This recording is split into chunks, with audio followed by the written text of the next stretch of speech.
So పరిస్థితి ఏమిటంటే చిలికి చిలికి గాలి వానలాగా ఇరాన్కి పాకిస్తాన్కి మధ్య ఒక చిన్నపాటి ఘర్షణ, ఒక మిసైల్ స్ట్రైక్ అని అందరూ అనుకున్నారు. ఇవాళ ఇది ఒక యుద్ధముగా మారిపోయింది అనేది లేటెస్ట్ న్యూస్. అంటే ఇరాన్కి సంబంధించిన ఇస్లామిక్ రెవల్యూషనరీ గార్డ్ కార్ప్స్ అంటే ఇరాన్ యొక్క మిలిటరీ, సో వీళ్ళు తమ ఆయుధాలతో పాకిస్తాన్ సరిహద్దుల దాకా కూడా వచ్చేస్తున్నారు అని చెప్పి వార్తలు.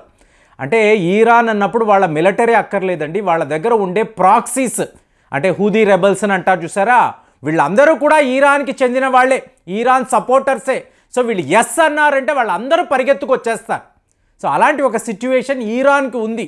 సో ఇప్పుడు పాకిస్తాన్ వాళ్ళు ఏం చేశారు, రిటాలియేషన్ చెయ్యాలి అంటే మమ్మల్ని మా యొక్క సెక్యూరిటీని మేము సేఫ్ గార్డ్ చేసుకోవడానికి మేము ఇరాన్పై దాడులు చేసే తీరాలి, అంతర్జాతీయ చట్టాల ప్రకారము మేము ఈ పనులు చేసాము అని చెప్పి ఇరాన్ సరిహద్దుల్లో ఉండే తీవ్రవాదుల క్యాంపుల పైన పాకిస్తాన్ తమ మిజైళ్లను వాడారు. సో ఇదేం మామూలు విషయం కాదు. సో ఇప్పుడు ఇరాన్ తన వార్ ప్రిపేర్డ్నెస్ ఎలా చేస్తుంది, సో దీనికి కొన్ని ఉదాహరణలు చూడండి. మీకు పాకిస్తాన్ యొక్క ప్రధానమంత్రి ఇతను ఇవాళ దావోస్ అనబడే ఒక నగరంలో ఉన్నాడు, అంటే నిన్న ఉన్నాడు. మీకు ఇక్కడ ఏం జరుగుతుంది అంటే వరల్డ్ ఎకనామిక్ ఫోరం అనబడే ఒక సబ్మిట్, ఒక ప్రోగ్రామ్, ఒక 54వ ఎడిషన్ అని చెప్పాలి. సో ఈ కార్యక్రమంలో ప్రపంచంలో ఉండే టాప్ మోస్ట్ నాయకులందరూ వచ్చి ఉన్నారు. సో ఇంతలో ఇతనికి ఒక ఫోన్ కాల్, మీకు ప్రధానమంత్రి గారు పాకిస్తాన్ ఇరాన్ మీద దాడులు చేయడంతో ఇరాన్ ఇప్పుడు మన మీద యుద్ధము ప్రకటించబోతున్నారు. ఇదేంటిది ప్రధానమంత్రికి తెలియకుండా ఇలా అంతా జరుగుతుందా అంటే ఇతను ఓన్లీ కేర్ టేకర్ ప్రధానమంత్రి కాబట్టి మీకు అసీం మునీర్ అంటే పాకిస్తాన్ యొక్క ఆర్మీ చీఫ్, ఇతను ఎవరి పర్మిషన్ తీసుకోక్కర్లేదు, వెళ్ళేండ్రా మిజైళ్లు వాడండి అని చెప్పాడు. ఇమీడియట్గా దాడులు స్టార్ట్ అయ్యాయి. మరి ఇది ఎవరి బాధ్యత అంటే పాకిస్తాన్ యొక్క కేర్ టేకర్ ప్రధానమంత్రి ఖక్కర్. సో ఈయన పరుగో హుటాహుటిగా మళ్ళీ పాకిస్తాన్ వచ్చేసాడు. అంటే చూడండి, అక్కడ ఒక మీటింగ్ జరుగుతుంది, మీటింగ్ అంతా విడిచిపెట్టి మళ్ళీ పాకిస్తాన్కి పారిపోయి వచ్చేసాడు. ఎక్కడ? స్విట్జర్లాండ్ నుంచి. సో సిచ్యువేషన్ ఎంత ఒక డేంజరస్గా ఉందంటే ఇరాన్ వాళ్ళు ఏం చెయ్యబోతున్నారు అంటే ఈ వీడియో నేను మాట్లాడుతున్న టైంలో మీకు ఏమైనా జరగవచ్చు.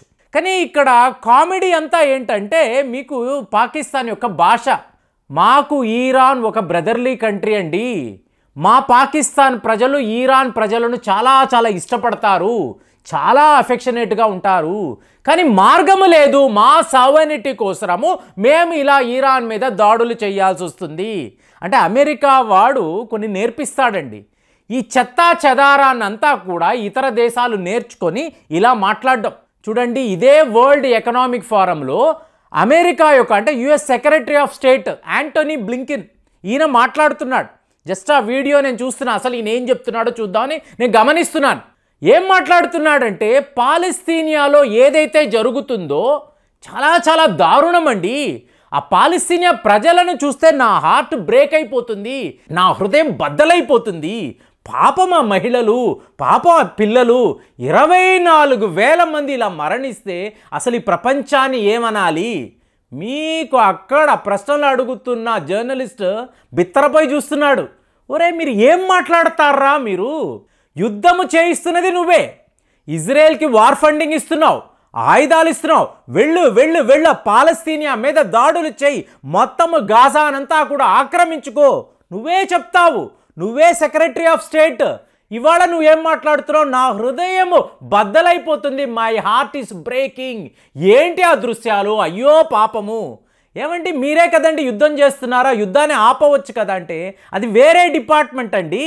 బెంజమిన్ నెతన్యాహుకి నాకు మధ్య ఒక అగ్రిమెంట్ ఉంది, దాని ప్రకారం మేము యుద్ధము చేస్తాము. కానీ ఇక్కడ మరి పాలస్తీనియా ప్రజల గురించి ఆలోచించాలి కదా. అయ్యో పాపము, ఆ మహిళలు ఏడుస్తూ ఉంటే నాకు ఏడుపు వస్తుంది. ఇలాగా సో సరిగ్గా పాకిస్తాన్ యొక్క మీకు ఆర్మీ చీఫ్ కూడా ఇలాంటి భాష, వాళ్ళు మా బ్రదర్లీ కంట్రీ అండి, చాలా ఎఫెక్షనేట్గా ఉంటారు, మా ప్రేమానురాగాలంతా వాళ్ళ మీద కురిపిస్తాము, ఇవాళ మేము మిజైళ్ళు కురిపిస్తున్నాము, అడిగేమో అంటే అంతర్జాతీయ చట్టాల ప్రకారము మా నియమ నిబంధనలతోనే ఈ పనులు చేస్తున్నాము అని చెప్పి పాకిస్తాన్ ఆర్మీ చీఫ్ చెప్తూ ఉంటే వాళ్ళ ప్రధానమంత్రి బిక్కుమని చూస్తున్నాడు. ఎందుకు? నెక్స్ట్ ఎలక్షన్స్ రాబోతున్నాయి, ప్రజలు అక్కడ ప్రశ్నిస్తున్నారు, ఇవాళ ఈరాన్తో యుద్ధం అవసరమా? 30 లక్షల మంది ఆఫ్ఘనిస్తాన్ ప్రజలను నువ్వు తిప్పి పంపించావు, ఏ క్షణంలో అయినా ఆఫ్ఘనిస్తాన్ వాళ్ళు, తాలిబాన్ వాళ్ళు మన దేశాన్ని చిన్నాభిన్నము చెయ్యొచ్చు, ఈ టైంలో వెళ్ళి ఈరాన్తో ఎవడురా యుద్ధము చెయ్యమన్నాడు అని ప్రజలు అడుగుతున్నారు, మీకు మత పెద్దలు అడుగుతున్నారు. ఇక్కడ సిచ్యువేషన్ ఎంత విచిత్రంగా ఉందంటే చూడండి, హూదీ రెబల్స్ అమెరికాకు సంబంధించిన ఒక ఓడ మీద చాలా పెద్ద దాడులు చేశారు. సో వెంటనే వాళ్ళు డిస్ట్రెస్ కాల్ పంపించారు. ఎవరు? మన ఇండియన్ నేవీకి. SOS సేవ్ అవర్ సోల్స్ అని చెప్పి కంటిన్యూస్ కాల్స్. వెంటనే మనము కూడా అలర్ట్ అయిపోయి INS విశాఖపట్నం, సో ఈ యుద్ధ నౌకను ఎక్కడ నుంచి కాల్ వస్తుందో ఆ రేడార్లో పసిగట్టి హుటాహుటిగా అక్కడికి వెళ్ళాము. సో మనం వస్తున్నామని తెలిసి అక్కడ ఉండే తీవ్రవాదులు పారిపోయారు. సో మనము జెన్కో పికాడి అనబడే అమెరికాకు సంబంధించిన వాణిజ్య నౌక, సో ఇందులోకి వెళ్ళాము. వెళ్తే 22 మంది క్రూ మెంబర్స్ ఉన్నారు, వాళ్ళని కాపాడాం. మళ్ళీ వాళ్ళను INS విశాఖపట్నంలో ఎక్కించుకు వచ్చి మళ్ళీ వాళ్ళకు నియరెస్ట్ పోర్ట్ ఎక్కడ ఉందో అక్కడ డ్రాప్ చేసి వాళ్ళ ఆరోగ్య సమస్యలంతా కూడా చూసి తరువాత మనం వాళ్ళని సురక్షితంగా పంపించాం. ఇవాళ అమెరికా వాడు ఏం మాట్లాడుతున్నాడు? ఈ దాడులు చేసింది ఈరాన్కి సంబంధించిన తీవ్రవాదులే, హూదీలు అంటేనే ఈరాన్ యొక్క ప్రాక్సీస్ కదా, మరి భారత్ ఇవాళ ఈరాన్కి సపోర్ట్గా ఎలా నిలబడుతుంది? సో దీన్ని ఇండియా ఆలోచించాలి కదా. అంటే మీరు గమనించండి ఫ్రెండ్స్, మన యొక్క వైఖరి. మీకు జయశంకర్ గారు ఈరాన్ వెళ్ళారు, చాబహార్ పోర్టుకి సంబంధించి 10 ఏళ్ల పాటు ఉండాల్సిన అగ్రిమెంట్ను, అంటే మెమరాండమ్ ఆఫ్ అండర్స్టాండింగ్ని, అంటే 10 ఏళ్ల పాటు ఈ కాంట్రాక్ట్ని ఎక్స్పాండ్ చేశాడు, అగ్రిమెంట్ వేశాడు, వేసేసి ఆయన వచ్చేసాడు. తరువాత ఈరాన్కి పాకిస్తాన్కి మధ్య ఈ యుద్ధం స్టార్ట్ అయింది. సో ఇప్పుడు భారత్ ఈరాన్ని డైరెక్ట్గా సపోర్ట్ చేయడాన్ని అమెరికా, ఇజ్రాయెల్, పాకిస్తాన్ లాంటి దేశాలు ఒప్పుకోవడం లేదు. కానీ అదే అమెరికాకు సంబంధించిన కార్గో షిప్ ఇది ఇవాళ ఇబ్బందిలో పడింది. వాళ్ళు ఎవరికంటే ఫోన్ చేశారు, ఈ డిస్ట్రెస్ కాల్ ఎవరికి వచ్చింది? మనకే వచ్చింది. సో మనకి వచ్చినప్పుడు మనం హుటాహుటిగా అక్కడికి వెళ్ళాము. వెళ్ళి అమెరికా కార్గో షిప్ని కాపాడడంతో పాటు 22 మంది క్రూ మెంబర్స్ని కూడా కాపాడాం. అంటే మనం ఎంత న్యూట్రల్గా ఉన్నామనేది ప్రాక్టికల్గా వాళ్ళకి చేసి చూపిస్తున్నాం. మంచి మంచే, చెడు చెడే, చెడును మంచిగా చూడకు, మంచిని చెడుగా చూడకు, నువ్వు ఎప్పుడు న్యూట్రల్గా ఉండు, బ్యాలెన్స్డ్గా ఉండు. ఇది మనము ప్రపంచానికి చెప్తున్న అతి గొప్ప మెసేజ్. సో దీన్ని పట్టించుకోకుండా Indian ocean region, Arabia sea దగ్గర ఈ తీవ్రవాదుల దాడులకు ఈరానే కారణము.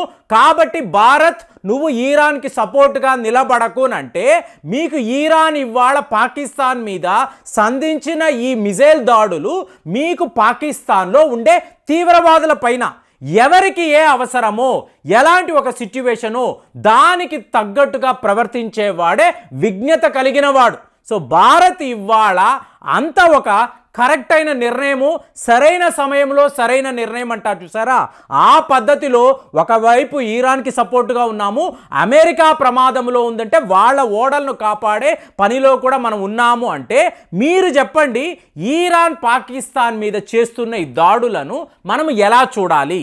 ఖచ్చితంగా పాకిస్తాన్కి శిక్ష పడే తీరాలి. ఆ శిక్ష ఇవాళ ఈరాన్ వేస్తుందా?